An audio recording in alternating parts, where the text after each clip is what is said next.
of the season 2 of the RCJC show. I, Rotaract Interact, the chairman of the news and the joint secretary of the club will be the host for this episode. In this initiative, we will be calling our esteemed guests to come and have an interesting talk with us and share their thoughts. So today we have with us Dr. Vicky Jain. He is an internationally trained aesthetic and cosmetic surgeon. He has received meritorious board certificates in the field of plastic and reconstructive surgery, as well as he is one of those few selected surgeons to be awarded an international fellowship in aesthetic surgery by the Dutch Association for Facial and Plastic Reconstruction Surgery at Switzerland. Hello sir, it's really great to have you on our show. So basically in the show there will be two rounds. The first round is the KYC round, which is known as the Know Your Guest round. So let's begin with the first one, shall we? Yes, sure.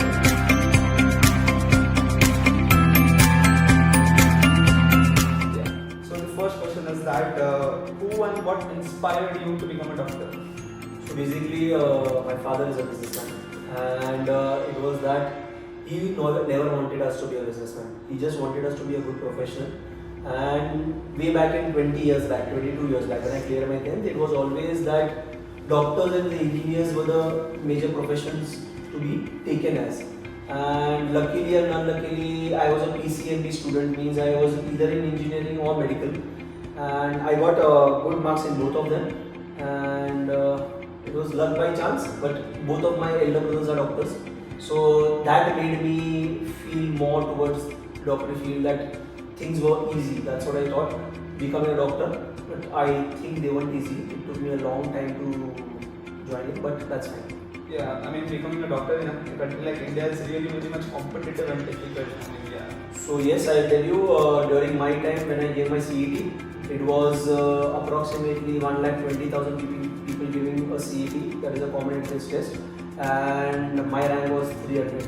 So that's why, as I tell you, I was from the most prestigious institutes of India.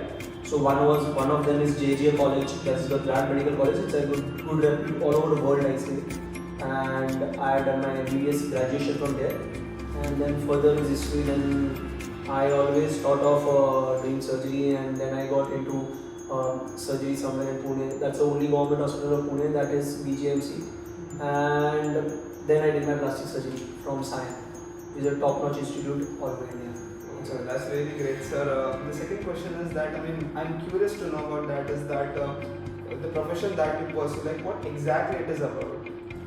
So a lot of people think that plastic surgery is all about looking good.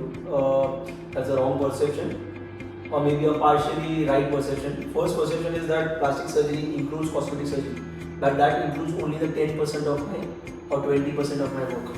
Rest 80% is reconstructive and plastic surgery. So plastic surgery can be used for burns, for diabetics, where there is a foot infection, we try to save the limb, for cancer reconstruction, for any injury. So per se, any person getting a cut somewhere, I would prefer to tell him better avoid a scar than treating a scar. So the first perception, the first instance only, it should be like suture it with the plastic surgery principles and make sure that the wound is looking good, the scar is avoided, better treated. So the third question is that once you weighed 107 kilos, I mean, we got to know about that, and you were able to drastically reduce your weight. So, like, can you just share your journey about your weight loss journey? So basically, that was an eye-opener in 2016 when I weighed above 100, to be precise, and then it was like, I am into running. I'm a sports person. I run 100 meters also, and on and off sports. Running is a very good passion, but I used to run marathons. Like I run half marathons. I have completed 8 half marathons and 3 full marathons with that weight. But during COVID, I realized a lot of obese people, the overweight people, are getting into a lot of problems, and that's where I followed a diet plan. I was mentored by someone for the diet plan, but I followed that diet plan, and I lost about 25 to 30 kgs weight within the span of 6 months, and I was in the best of my shape that time. So I would prefer to say that not only running and exercise will make sure that you are losing weight. Very important thing is a diet plan. There's something called as calorie deficit and calorie excess. Your body requires a certain amount of calorie. If you decrease that, you will have a weight loss. if you increase that, you surely have weight increased. So that's how it is. So I had a big calorie deficit and I made sure that I work on myself more.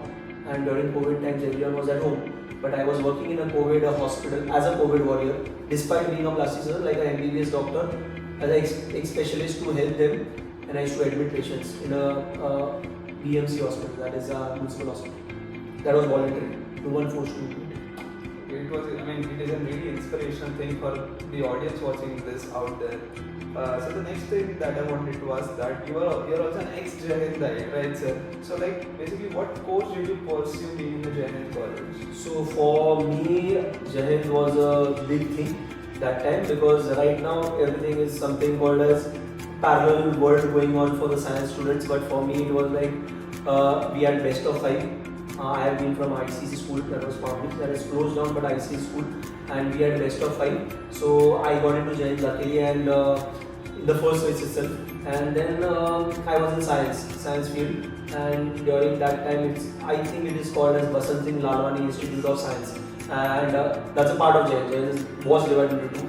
And 2 years I did my science, and then luckily I didn't had to go for BSc. I got into my entrance marks, and I was into JJ College, Grand Medical College. Oh, it was a really great thing to know about that, sir. So one more thing that I wanted to ask you is that how was your experience after, successfully treating your first patient? So basically, during MBBS days, we don't treat patients, we just see the patients. There's a funny incident, genuinely funny incident. My first posting was in my internship, and I was posted in an infected ward. So first patient treated was treated or operated, whatever you say, was delivery, a pregnant female delivered in front of me, and very helpful that the staff helped me a lot. She was more trained than me in my first patient which I treated, and it was all fine. This was something which I felt behind, because seeing a baby come out and feeling the baby, taking the baby in your hand is a big thing. So that was a blessing, and this is how I intend to get more blessings, and that's how. After treating a first patient, it is always a great experience for any doctor in any particular field as such. So next thing that I wanted to ask is that what would be your advice to the upcoming doctors, the youths who aspire to be doctors? So sorry, but here I'll be a bit pessimistic. I would say that for us, it was not difficult. The donation sheets were not more. Right now it's crazy donations. So I would prefer not to take donation sheets. If you're getting through merit, yes. But with increasing reservations, it's crazy to get into via merit. And it's a good field, it's a noble field. But the problem is the people expect doctors to do a lot of miracles. That is very much not done. And for like, it was like thali and food during COVID times, and right now it is again back to Dr. Chore. So that's what I don't like. You cannot change your preferences as per your needs. The doctors are saying there is no need that a doctor will cheat any patients of yours, any person. And our work, I think, goes on the word of goodwill. If I treat a good patient, he will tell 2 people. But if I treat a patient and he is not treated well, he will tell 100 people. Because gossip is all about negative things. It is not about positive things. Yes, it was really very much important to put out that harsh reality in front of the public so that they become more and more aware of such things happening. So that one interesting thing that I would like to ask is that, even the audience will be curious about is that, what is your suggestion on the skincare products, or what routines do you recommend to the public? So first of all, skincare products are costly. So unless and until you can afford it, don't be behind your father or parents, mom per se, that I want them. They are optional. Looking good is just one aspect of your life. Just one aspect of your life. It is not that you should look good. It's looking good, that's fine. If you cannot look good, it's not important. What you speak, how you behave, that is very important. So skincare products, yes, one you have to have a moisturizing cream in the daytime. Second, you have to have a sunscreen in the daytime. Sunscreen you have to change every 2 to 3 hours, because after 3 hours it acts in a reverse manner. it causes more damage than causing better things. So sunscreen is important, and even evening times you can have a depigmenting night cream. But if in case you are just using a depigmenting night cream, it won't help. It will cause more tanning because in the sun when you are going, it will burn more. So these three things are basic things, and there are a lot of things which you can do. But I would say if your profession demands, so basically if you are a host, if you are a receptionist, if you are an air hostess, or a person whose looks matter a lot, and you get paid because of your looks, yes, I would say you should go ahead with every possible thing to look good. You should not go crazy about your looks. So even I have a lot of scars over my face, which are not obviously visible, luckily me, but I don't take it as a blemish that you should look good. I personally, I wear t-shirts. People judge me. I don't care how people judge me. I am very clear. I wear t-shirts and jeans to my clinic also. So this is what I project myself as, and this is how it is. So I don't force skincare products, but if you can afford them, yes, you should apply. It's going to be really useful for the audience that's watching out there. So my next question is a kind of extension to the last question. Is that so? What would you like to say to the people who feel that they don't look good, and which in turn reduces their self-capability, self-confidence as such? So I would say that first of all, there should be a problem. Then we can treat it. Some people come to me that my nose is crooked, and obviously it is not. So that we cannot help. Second of all, I tell all my patients, you should feel positive about yourself. Once you're feeling negative about yourself and going for something, you won't be positive. So there's something called as body dysmorphia disorder, where people feel that there's something wrong with their body, and they get so absorbed into it that they cannot think anything else other than this. If someone tells you, so basically, first of all, I'll tell all youths to please don't criticize anyone on their looks. Please don't judge anyone on their looks. Make sure that you're not feel anyone embarrassed because of their looks. So I treat a lot of man boobs, that is gynecomastia. That is very common. 20% males have it. So most of the people feel ashamed and embarrassed because someone is looking at them and making them feel okay, there's something wrong. I would prefer don't make people any person feel that he's going through something, first of all.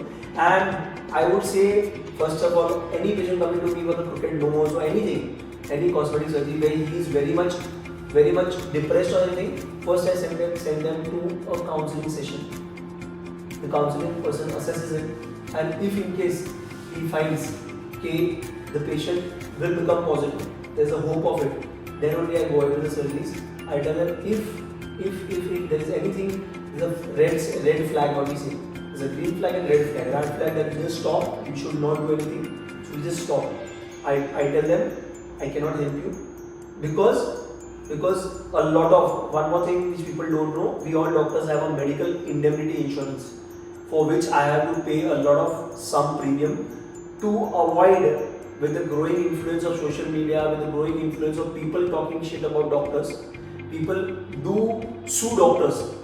So for that, I have a very strong indemnity policy in which helps me to avoid such problems. So that's why avoid them at a primary phase itself. Don't operate these kind of patients. So I avoid operating these kind of patients. I tell them you require a psychiatrist if they require. I judge them, or I tell them I cannot help you. You can go to any other plastic surgeon who can help you. So very red flag is body dysmorphia disorder. We should not operate those patients. And I never suggest people. One more thing I told you, I never suggest people. So any person who's coming to me, he's come for a mole here. It's a bigger mole here, but I won't operate this. He's bothered by this, I will operate that only. I won't suggest anyone anything. Because if I suggest and if I do anything, and if anything goes wrong, he will be responsible for it. So I never suggest anyone. Because when you're suggesting anyone, the disease doesn't go here, it goes here. Right. He starts thinking about it, and it's a vicious cycle. There couldn't have been much correct answer, more apt answer to this question that you said. So with this, the round one comes to an end. Now let's begin with the second round, which is the fun and frolic round. Shall we, sir? Yeah, sure.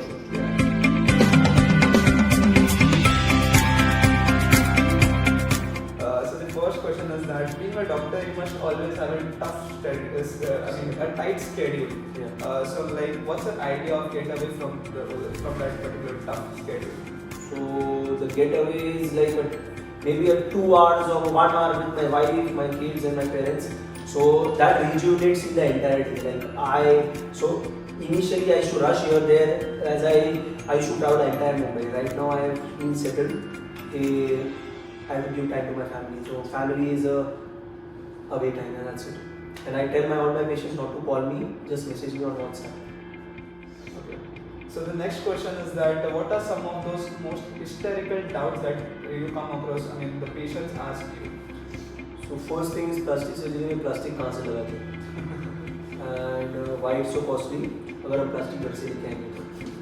So that is the thing. And one thing is दाग दिखना ही नहीं चाहिए. The scars should not be visible. So I tell them your body healing is your body healing. I will make sure to make it better. But I tell them in simple manner. Some people eat 4 chapatis, then also their thing. And some people eat 2 chapatis, then they're also fat. So every body accepts and heals in different manner. So the historical doubt is दाग दिखना नहीं चाहिए. The scar should not be visible. It's not that way. Our Indian skin is known to scar, and the cosmetic surgery which is booming in US and Europe, their skin is the race is not known to scar. Indian skin is known to scar. But we make sure we give you creams and everything. There's a plastic surgery is involved. We operate with the plastic surgery principles, and then also we make sure that we give you creams and everything to make sure that the scar is barely visible. Okay, so the next question is that if you had a chance to spread one rumor about yourself, so what would it be? At present, the rumor is Dr. Vicky Jain is a celebrity plastic surgeon. He's operating on a lot of celebrities, so that will give me a lot of name and fame, and that's how I'll get more patients to operate on, and I'll be more happy. That's how it is.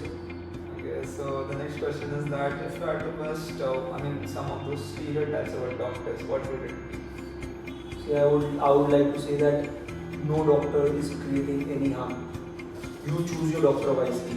I would prefer that you go to a MBBS doctor who is trained enough, and I would prefer that you go to doctors who are near and dear to you, whom you know personally. So they will give you the right choices. So basically, if I am a plastic surgeon, but if anyone comes for malaria treatment to me, I'll suggest him a malaria doctor, a doctor who treats malaria and gives him utmost care and the most righteous advice. There are a lot of black sheep in our profession also, but with this problem is with the media coming into a picture, and I would say I treat those ailments only which I can treat for my parents, my mother. So there is an incident which I'll let you know. My mother had a finger fracture way back when I just cleared my plastic surgery. So I didn't try to find who is the best plastic surgeon in Mumbai and everything. I myself treated her. It was never that who is the best. If I can treat someone else's mother, why not my mother? So this is how it is. So I believe in the fact that we trust your doctor. So I run marathons, as I told you before also. So I run with a hashtag called trust your doctor behind my back. So that's how it is. I believe that people should believe doctors. There is no reason that anyone will do bad to you. It was really great to know about that, sir. Then the next question is that what has been the most funniest incident with your patients? There have been many. So there's a funny with a bit of sarcasm. So we had operated an eye patient. There are scar and everything. So eventually the mother came and told me, "ऐसा लग रहा है कि plastic surgery हुआ ही नहीं." So I thought she was telling that the scar is not visible and it is looking very amazing, but she meant it the other way. ऐसा लग रहा है कुछ फर्क, there is no difference. Before surgery it was the same thing and result. So sometimes it is funny, sometimes it is difficult, but I would say that very few funny moments. Like happiness is within. I personally believe when I operate and I get good results, that gives me happiness. So funny incidents, I don't know. It's a serious profession, so funny incidents are happening. So the next question is that after a hectic day of surgery, like what would you do to prefer? So after a hectic day of surgery, as I told you, I prefer to be with my both daughters. They are very, very amazingly charged up when I am at home. And I prefer a small walk, maybe a 10 minutes walk with my father after my dinner. we have a walk and we talk about how's life and what has to be done. And I personally believe we should give time to our parents, which I believe we don't give. But I believe that when they're born, I hope they stay long. When they're born, to miss them. So this is a very emotional aspect of me that I would prefer to be with my parents more. Okay. So the next question is so that being a fitness enthusiast, what would be your cheat meal on an ideal day?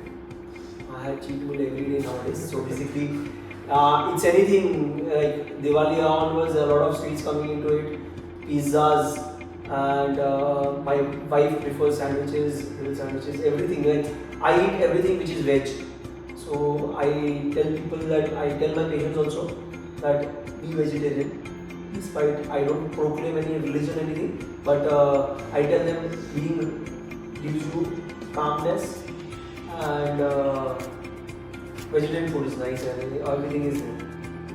So the next question is that being an ex-student of the Jain College, what was one of those most cherished memories in your life? So yes, there is something cherished. So there is Manar, right? St. Xavier's Manar. So we had our exams one day after Manar, and there was a very beautiful girl called Udyanka Jalan. She used to be there. She used to sit ahead of me, and this is what. And she won the best dancer competition. What I remember in Manar as a traditional dancer or something like that. She won it, and I was like, "Iska to koi preparation nahi hua hai. My marks will come good." And to my surprise, she got better marks than me. And that's how there are some memories. And there's something called as Friends Club. There is Gujarati Sahitya Mandal. So Gujarati Sahitya Mandal sounds very orthodox. But the events which used to happen by GSM, it's called GSM. Used to call me GSM. Way back in 2020, 2 years back, it was amazing. So Jain, it was like 11th was fun. I was the monitor also in 11 for 3 months, but it was a good thing. It was good time. We used to have a green door. There was a greenhouse. There's something called as greenhouse. So the lobby in front of the first building, there used to be a green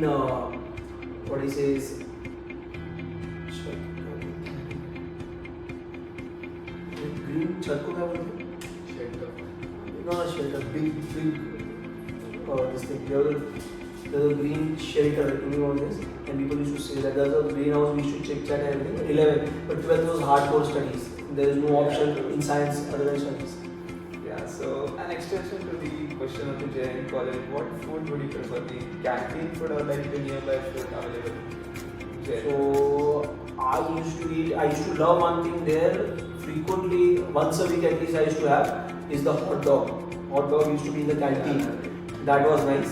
I used to have that. And rest I love street food. Street food is like, there used to be a vada pav guy somewhere at opposite Churchill station also. So I would have vada pav there also. I am a street food guy. I can eat anything I don't veg on a street anywhere. That's how it is. So naturals I have been there. I never do smoking, so there is a smoking zone also. I suppose there is one. I suppose. I'm sure about it. So the last question, that if not a doctor, what profession would you have pursued? Since I'm a Marwadi, I would have pursued a businessman, maybe in cloth store or in gold. Because what I look right now, somewhere I feel lost because I started earning at the age of 32. Because I was studying, it was 14 years of hardcore studies. So after 18 till the age of 32, I was just studying. I'm not earning anything. So somewhere you feel lost. Your counterparts, your friends who have taken other things have achieved a lot. They have a car, they have a home of their own, and that's when you feel lost. But right now I'm happy, I'm content. I feel, and one more thing, when I sleep, I feel I have not cheated anyone. And I personally believe there are two types of people. One is love what you do, and second, do what you love. I believe I love whatever I do, so I love plastic surgery.